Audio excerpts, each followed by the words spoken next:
you're not doing what society says you should do to make a living. Right. Was that a question too? No, I mean, that's not a question.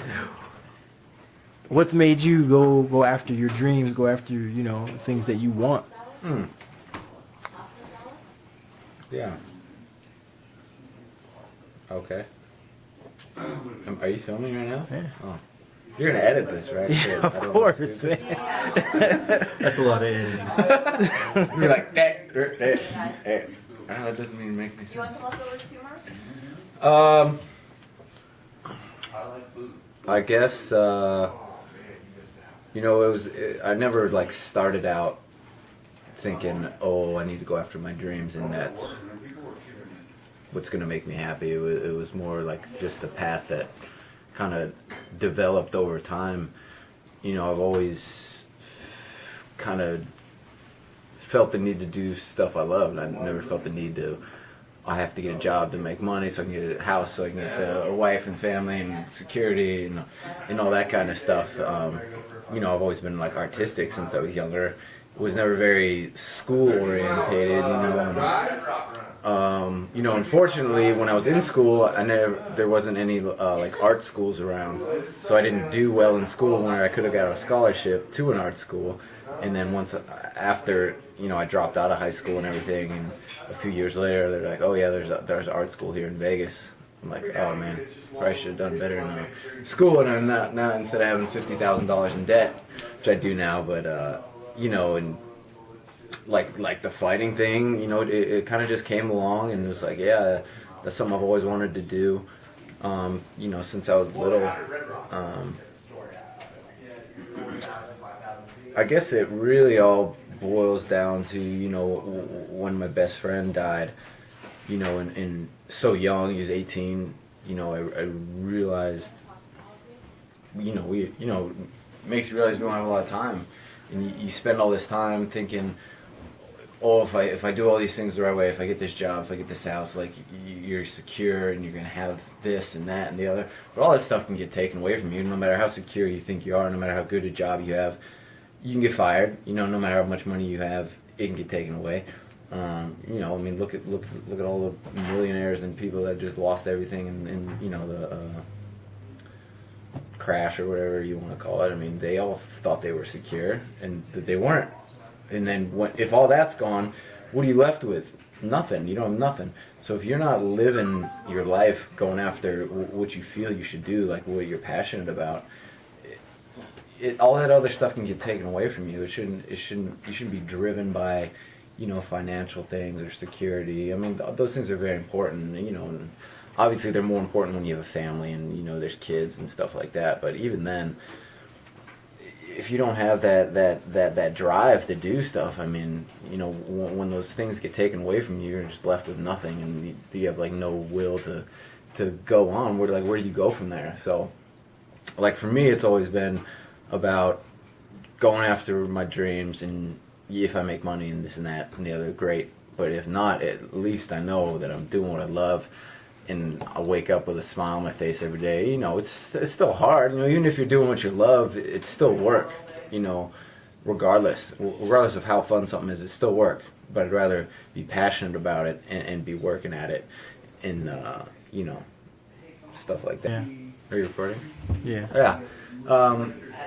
Yeah, that, like, knowing that I'm doing what I love and what I feel I was put on this earth to do totally takes away all that fear of, you know, failure or getting injured or, you know, maybe not making it to where I want to make it to, because all that stuff's just extra. You know, I mean, when I started out, like, wanting to fight, all I ever wanted to do was fight once. It wasn't, I want to be the best in the world, I want to be the world champion. No, it was, I know this is what I love to do.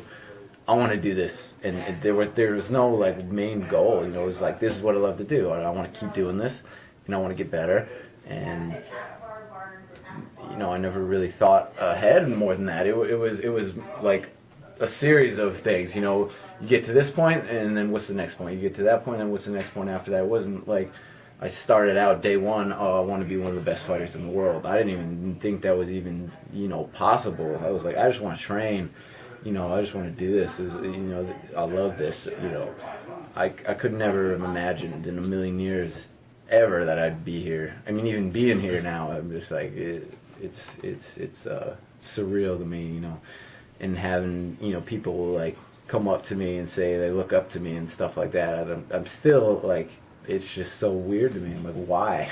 Why? Like, why? Why do you look up to me? Like, I don't look at myself as the same way the people that maybe I look up to. Like I don't see myself as that same kind of person. Like, I don't, like, it's weird to me to think people look at me the way I look up to other people, other fighters or whatever. You know, and knowing that they do, it's more of a thing I've just kind of accepted. Like, I'm not, like, I can't really wrap my brain around it. So it's just like, okay, people look at me this way. I should, you know, try to help them out as much as possible, and, you know, be a positive person. Or, you know, I mean, that's not really in the back of my mind, because that's just who I always try to be. But, you know, I just do my best to, you know, help people out, and, you know, I'm just a normal person. You know what I mean? That some people happen to think is a good fighter or this and that, and inspires people, but I don't. It's not like really something I think about or can even wrap my brain around, you know. But yeah, like doing what you love, I think, is the most important thing in the world, or just being passionate about something, you know, and whether it's a job or a hobby or whatever, you know, like, if you're not passionate about what you're doing in life, like, what is the point? Like, I just don't see the point. I mean, for me anyways. If you could put life, you could sum it up in one word. One word? Yeah. Passion, for me, is the biggest thing in everything. Love, job, hobbies, kids, you know, car, whatever you want to say to passion.